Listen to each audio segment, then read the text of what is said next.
Right. Hello, and thank you for joining us for Chardan's Virtual Ophthalmology Summit, where the focus in this current installment will be on the rare ophthalmic diseases. It is my pleasure to introduce Phil Beales, the CEO of Axovia Therapeutics, and Victor Hernandez, Chief Scientific Officer. Phil, Victor, thank you for joining us. So the session for this installment will follow a fireside chat format. With that, let's go ahead and get started. So in the first few minutes, Phil or Victor, if you can spend some time to introduce yourself and also provide a brief overview of Axovia as well as its current programs. Daniel, thank you so much for the opportunity to present here today.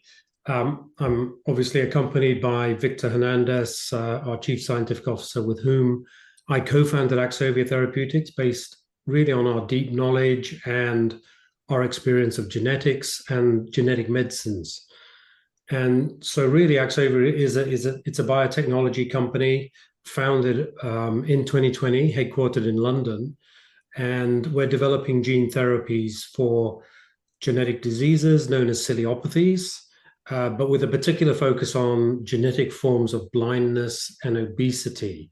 And so this company was spun out of UCL based on the work that we've been doing for like a couple of decades in the academic lab there.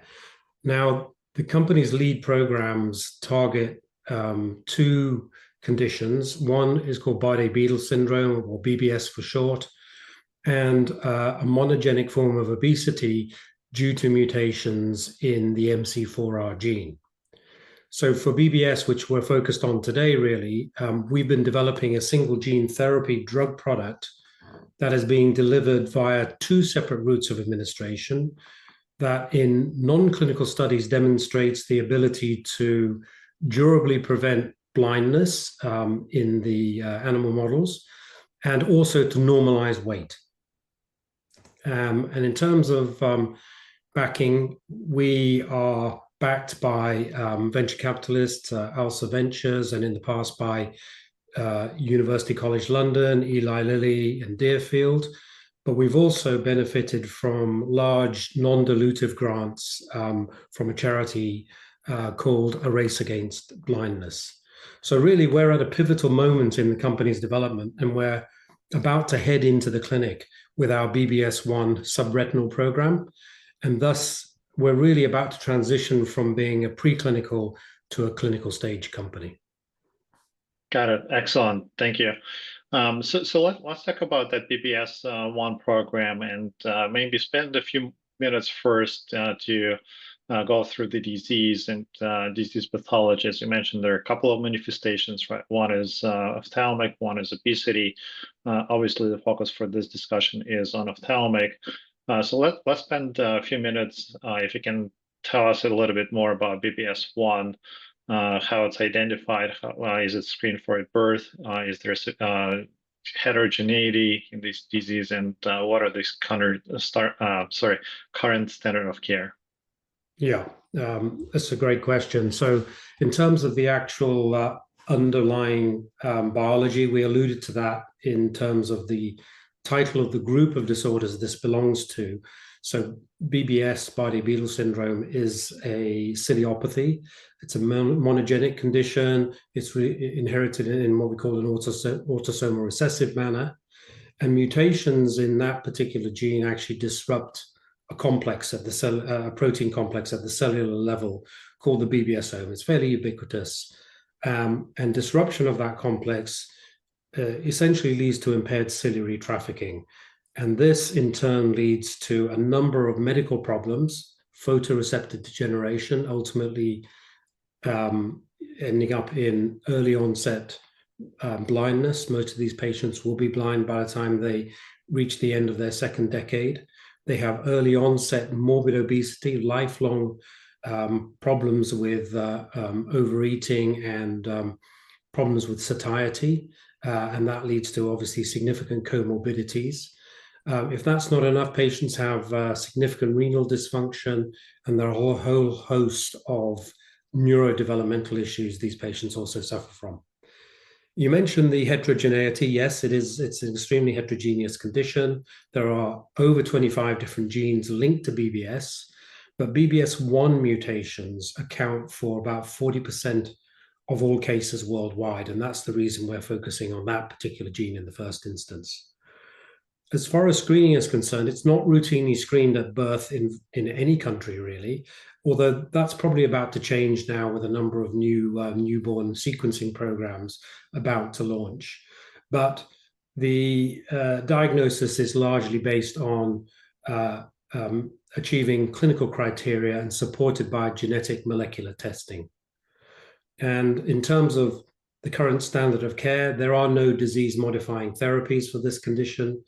And management is really, really symptomatic and has to be undertaken in multidisciplinary centres, which are typically specialist centres, such as we've been running in the UK now for the last 15 years. So all patients, around 750 patients, will come to those specialist centres.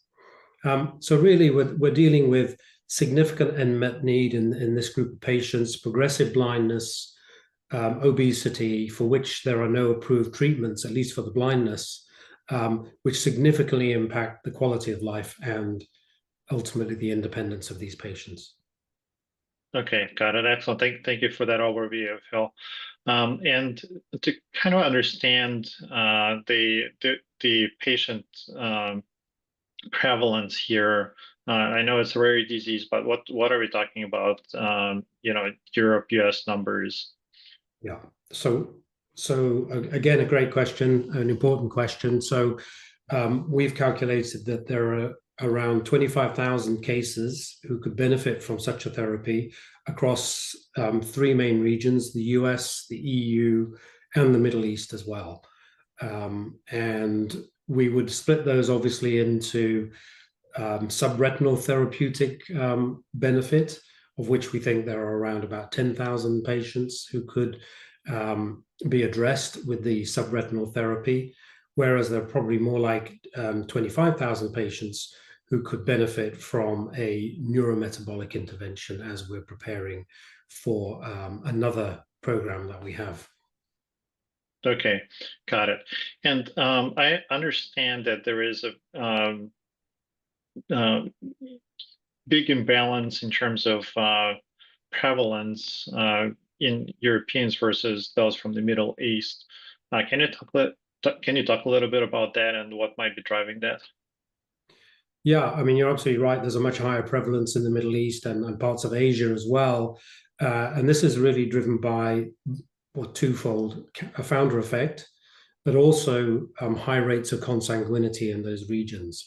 And they're driving at least a 5 to 7-fold higher prevalence, particularly in the Middle East, compared with, say, Northern Europe or North America. So it's significantly higher, with around, I mentioned 25,000 cases could benefit. 19,000 cases of those would be in the Middle East. Okay, got it. Yeah, that's a very big discrepancy. So let's shift gears a little bit and talk about your lead program, XV101. As you mentioned, you're working on developing two routes of administration. So focus on the one for retinal dystrophy. So can you walk us through, first of all, that construct that you're using, and specifically, maybe you can talk a little bit about the mechanism of action and what the therapy aims to achieve. Oh, absolutely. So we are a gene therapy company. So the main mechanism of action that we are doing is gene replacement. So the retinal degeneration in the BBS patients occurs because of the lack of expression of BBS1 in the photoreceptors, constant neurons, and the retinal pigmented epithelium. So what we have developed is a cassette that expresses a codon optimized version of BBS1, and we are using an AAV9 as a capsid to deliver the transgene into those cells. And in terms of the route of administration, we use subretinal injection to be able to target both the RP, the retinal pigmented epithelium, and the receptors. Okay, got it. It's not the program is not in the clinic yet, as Phil mentioned. You're just about to enter the clinic, but I understand you've collected a wealth of preclinical data. So walk us through some of the key elements, some of the key data that you've collected to date. What models did you use specifically, and from those data, what gives you confidence in the clinic as you transition that program into the clinic? Absolutely. So let's start with the efficacy data. So we are very lucky that we have a BBS1 mutant mouse line, the M390R, that recapitulates the same phenotype that we see in patients both for the subretinal and the retinal degeneration and the obesity. The M390R mutation is a missense mutation, which is the most common mutation that you can find in BBS1 patient, and it's a change of a methionine in the position 390 by an arginine. So our mouse models recapitulate the phenotype. The mutant mice are born with normal retina, and really quickly they start to degenerate. And by 6 months, they are completely blind with no functional retina measured with electroretinogram. So our data shows that 6 months after delivery of different doses, we are able to restore more than 75% of the thickness of the optical layer of the photoreceptors, while in the mutants it is completely gone. And we can measure that with optical coherence tomography among the life of the mice. And we can see this 75% rescue at 6 months after treatment. And we always use the contralateral eye as a control. So the contralateral eye of the same mice are completely degenerated, and we can rescue that. We can also show that we can rescue functionality with electroretinogram. So for both cones and rods, we rescue more than 70% of the function of cones and rods in these animals. And this is a very important aspect, is that this is definitely dose dependent. So we have tested different doses that show an increased rescue, and those will be fitting into the minimum effective dose that we are going to use to start our clinical trial. In terms of safety, we have completed a GLP tox study followed with a biodistribution study as well in mice, in agreement with the MHRA, the regulator where we are applying for our clinical trial. And we have shown that the safety in these animals is also obviously dose dependent. And we show that the biodistribution of the transgene is restricted to the retinal space with close to none biodistribution. So all this data we have presented recently into the ARVO and the American Society of Gene Cell Therapy conference back in May. And both of them are strongly supporting the movement to the clinical trial. Okay, got it. And as a follow-up question, in terms of dynamics and the onset of therapy efficacy, so you mentioned that these mice get or become completely blind by around 6 months. So within those 6 months, do you see clear correlation between the early treatment and the magnitude of effect? And do you expect the same to translate to humans? Absolutely. So we have tested different ages of the treatment, and what we have discovered, and this is common for other gene therapy treatment for retinal degenerations, is that as soon as you treat the mice, the most photoreceptors you are gonna recover. The reason for that is obviously you need to your transgene need to be expressed. And the better results that we have when we go with young animals. And this is also going to be translated in our clinical trial where our cohort, the first cohorts that we are going to try to rescue in terms of safe and then efficacy are young BBS1 patients. Got it. Okay. All right. So let's talk about your upcoming clinical program. So What is the current status of the CTA, and when do you expect to dose your first patient?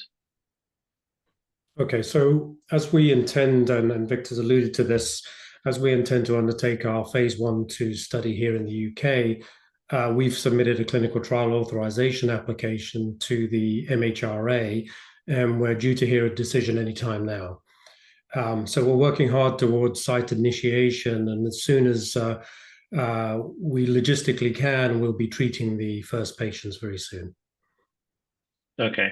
And in terms of the study design, can you tell us what it would look like, and both in terms of size as well as the target patient population? Absolutely. So, as I said, it's a phase 1/2 study. It's an open label dose escalation study. There will be 12 participants, children under the age of 17, essentially, with genetically confirmed biallelics of 2 mutations in the BBS1 gene to obviously be included. There are obviously several other eligibility criteria as well, which would include things like, obviously, evidence of visual impairment, or measurable visual impairment, but obviously retained photoreceptor function that obviously gene therapy is going to prevent any further degeneration. That's the intent. The duration of the study is 2 years with a 3-year follow-up, and the secondary endpoints will start to be measured around 12 months. Okay, got it. So, given no approved products here, can you tell us about the potential regulatory flexibility in terms of your interactions on endpoints and potential biomarkers as you try to gain a better understanding of both the disease and the therapy and it how it works in humans? Yeah, so we've had very good discussions over the years with both the FDA and the UK MHRA, and for various operational reasons, we decided, as I said, to go with the UK first. But it's our intent to expand into the US as well. So to that end, we do have rare pediatric disease designation for BBS1, as well as orphan drug designation as well. So there are differences, I'm sure, as you're aware, between the way the MHRA operates and the FDA. But we have decided that probably the easiest way for us is to begin in the UK with the phase 1/2 and then speak to the FDA later on. And we do have access, as I mentioned, to patients through our clinics. So again, recruitment can be very relatively quick. And in terms of the various assessments, I think that was one of your questions, was it? Where we have had discussions around the assessments. As I mentioned, the primary endpoint is safety, as always. But the secondary endpoint is around efficacy, and it's looking at really retinal structure and retinal function. And the assessments specifically are going to be around optical coherence tomography and electrophysiology, as well as more functional characterization of such as visual acuity, in fact, low luminance visual acuity. And there are various other tests as well that are in that assessment list. But we've been based this a lot on the work that Victor mentioned earlier on, the preclinical mice, that established that OCT is likely to be a very good readout for us in terms of showing efficacy. And it's likely that we'll see some electrophysiological changes as well. So, yeah, I think we're going to have a significant number of biomarkers that we can be looking at, particularly the outer nuclear layer thickness around the photoreceptor retention of that thickness. As I mentioned, the ERG amplitude, and there are various other visual function parameters as well we'll be measuring. Okay, got it. Understand. And in terms of the number of sites in the as you mentioned, the first trial is completely done in the UK, right? How many sites are you looking at, and do those have patients mostly lined up and ready to go when you get the approval? Yeah, so yes, beginning in the UK, we have two sites in London where patients are already attending the national specialist clinics. So we have an established patient registry. We have investigators already appointed. And so it's from those registries and those clinic attendances where many, not all of the patients, but many of the participants will be easily identified and ready to go. Okay, got it. If if you look forward, a few months to a year when you start collecting those efficacy data, what results from that study would you consider to be a success?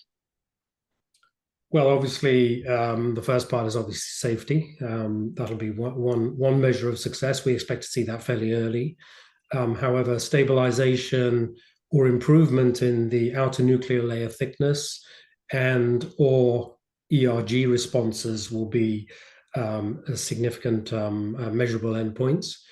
But functionally speaking, it's going to be preservation or improvement in visual function compared to either the baseline as well as the untreated fellow eye, because we're only treating one eye and leaving the other eye as an internal control. Okay, got it. Understand. Makes sense. In terms of the competing programs, are you aware of any other programs, gene therapies or other mechanisms of action competitors programs for BBS? No, that's an easy one to answer. There are no approved gene therapies for BBS. This is the first one, and we're not aware of any other programs addressing this unmet need. Okay, got it. So you mentioned that you do have plans to pursue this with the FDA, and you had some preliminary interactions. Can you tell us when you're thinking of going more actively with the FDA and submitting the IND? Yeah, so we do have a strategy as part of our expansion plan to open studies in the US. As I mentioned, we do have a rare pediatric disease designation there as well. So what we'll do first of all is we'll seek advice for registration with the FDA, and we'll present the existing UK data from this study. We'll probably do that.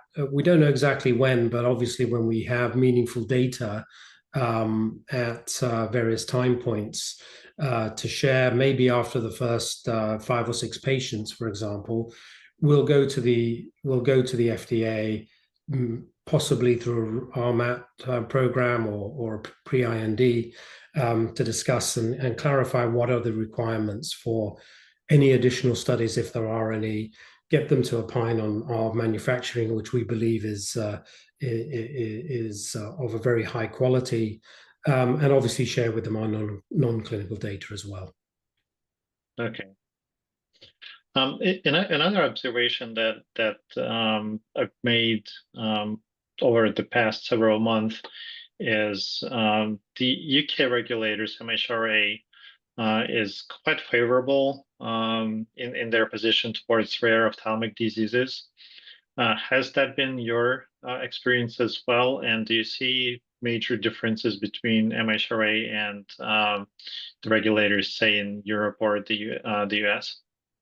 Yeah, I mean, it's a great question. There's 2 parts to your question, actually. The first is we've not actually seen any significant differences, should I say, in the approach to the discussions that we've had around this initial program. But, as you know, there are significant differences, and I think things are moving currently as we speak. But what we do know is that both environments, both regulators, provide significant flexibility for rare diseases. As we've mentioned, the FDA has the orphan drug and the pediatric disease designations, whereas the UK MHRA only has orphan drug designation. But the timing of that is different. It's at market authorization, so it's kind of at the end. So the FDA can demonstrate that earlier, if you like. But then another advantage, I guess, of the UK MHRA is that it does have a period of pediatric exclusivity for orphan drugs for up to a further 2 years. So you'll get 10 years exclusivity, and then a further 2 years if it's a pediatric indication. So so there is that difference as well. I guess the designation timing we've already kind of touched really, but the US allows for that earlier orphan designation, and that can help access incentives sooner. That's very, very important. And, again, both offer exclusivity and fee waivers as well. But again, the US provides more in the way of tax credits and this priority review. So coming back to your earlier point, really, we started this question, I guess, is then the UK is actively introducing more flexible timelines for rare diseases. And, we've experienced very quick turnaround times so far. So, and then access to patients as well in the UK is more centralized. Obviously, we have nationalized medicine via the NHS, so it is somewhat easier to deal with one entity rather than in the US, where you have it's a much more complicated environment to navigate to find those patients. Those are the main differences, I believe. Got it. Makes sense. And Phil, given the disproportionate BBS population in the Middle East, what is your strategy to get the therapy approved in that region? Well, first, I mean, our focus is on the near term and generating, meaningful clinical data in this particular study that's pending, and then we'll expand to other regions. Obviously, we've said that we would, speak to the regulators in the US, but as I mentioned in the opening part of this talk, is that there's a high unmet need in the Middle East, and so of course we're starting to talk to regional patient registry groups, patient advocacy groups, and KOLs in that region as well. But importantly, we're also talking to local regulators in Gulf countries in order to understand what are some of the requirements. Could we leverage, for example, this study or a study that we might do in the US as well? So the data that comes from both of those studies, could they be used in that particular region as well? So potential partnerships with regional centers of excellence is the way forward. Okay, got it. Makes sense. And so in terms of manufacturing, can you tell us about your CMC strategy? Yeah, absolutely. So our manufacturing method is triple plasma introspection. And we have entered a strategic partnership with a CDMO with a lot of experience. They are Biogen, that they are based in San Sebastian at the moment. So with them, we started working on the manufacturing product, and we already completed our GMP batch that will supply the product for the clinical trial. We also have already 12 months of stability, and the batch is perfectly well. The feedback that we have from the MHRA, it's excellent, with very few questions coming from them. And we have enough material there to supply not only our phase 1/2 clinical trial, but to carry on to phase 3 or open other sites in the Middle East or in the US if necessary. Okay, got it. Makes sense. All right, and a couple more general questions to end this discussion. Maybe back to you, Phil. Can you tell us about the company's cash runway and the funding needs to run the phase 1/2 and potentially expand into further trials? Yeah, absolutely. So we are funded through to the completion of this phase 1/2 trial. We're supported by Alsa Ventures, as I mentioned earlier on, and a very large non-dilutive grant. However, we are seeking further funding to support our expansion and 2 further CNS programs, especially in the area of metabolic disease and obesity. So anyone who wants to know more about those, please do reach out. We'd love to have a chat. Excellent. And one last question that we like to end those discussions with. What do you think investors are still missing about Axovia's story? Yeah, that's a great question. So I think we're a really differentiated company in that we've already said we have deep expertise in ciliopathies, in gene therapy for ophthalmic and now CNS indications as well, especially around obesity. No one else is doing this in the gene therapy space, that is. Through my own years of interest and so forth and clinical engagement with patients, we do have a strong patient relationship, particularly through the centralized, nationalized, specialized clinics, as I mentioned earlier on, through the registries that we've developed as well. So we believe that significantly de-risks clinical recruitment, which is obviously a significant problem with starting any particular trial. We also have, as Victor has pointed out, a very robust preclinical and CMC foundation, and we believe we have a scalable manufacturing lined up for that when we move programs forward. And then finally, we also have an expansion strategy, which I touched on a bit, built around the unmet need of patients with a pipeline to back up and leverage our first program or leverage based on that first program. And so really for us, this is a really exciting time for Axovia, but I think more so for patients with ciliopathies that we're targeting. Got it. Excellent. Paul, with that, I think we're at the end of our session. Again, Phil, Victor, really appreciate the time to join us, and good luck. Look forward to the updates. Thank you. Thank you, Dana. Thank you very much.